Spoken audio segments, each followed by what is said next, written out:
toina sijinnaba preposition khara amasung makhoigi chawrakpa arthasing.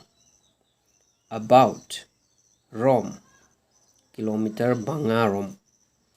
Above mathak across landuna. After matungda. Against mayokta. Amidst marakta. Among marakta. Around akoibada. Down makada. During manungda. For damak. From dagi. In manungda. Into manungda. Inside manungda. Like gumna. Near manakta. Since dagi. Then dagi. Through fauduna. Throughout pumbada.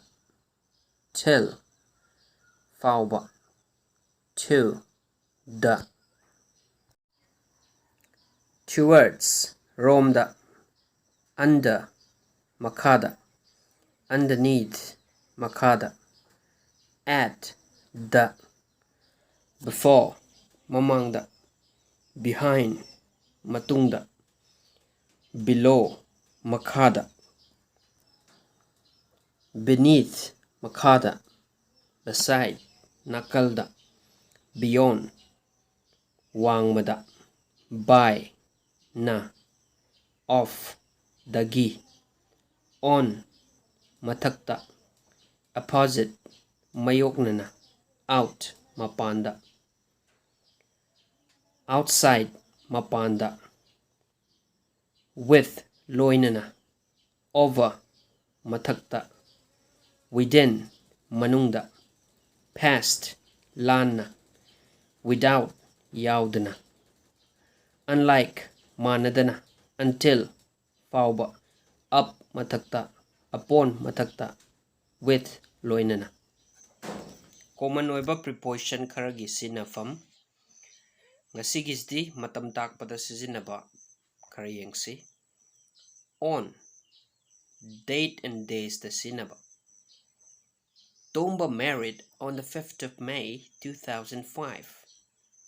Tombana 2005 ki May mangada luhongki.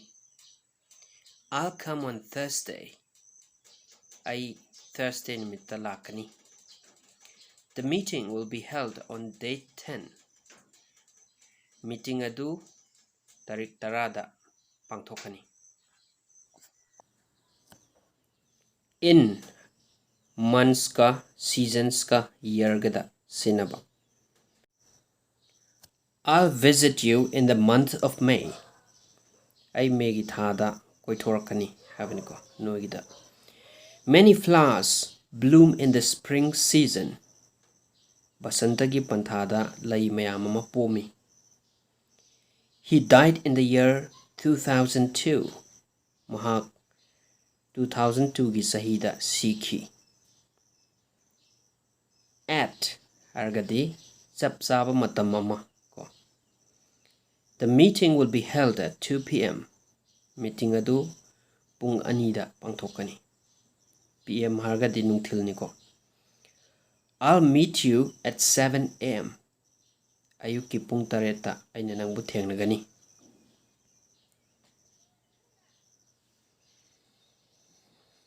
Since chapsaba matam amadagi hauzik phauba.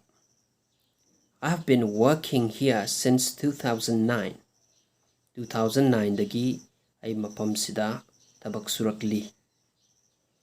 He has been crying since morning. Ayuktagi mahak kapak iko kaptuna lai habdo. 4. Karigumba sapsaba matam khara. I'll work here for 5 days. Ay sida numit mangani tabak sugani. Ago hauziktagina haukraba sapsaba matamama. He left me 10 years ago. Mahakna aibu sahi taragi mamangda thadok pikhi or thadok lami. He had an accident 10 years ago. Mahak sahi taragi mamangda accident ama thoki.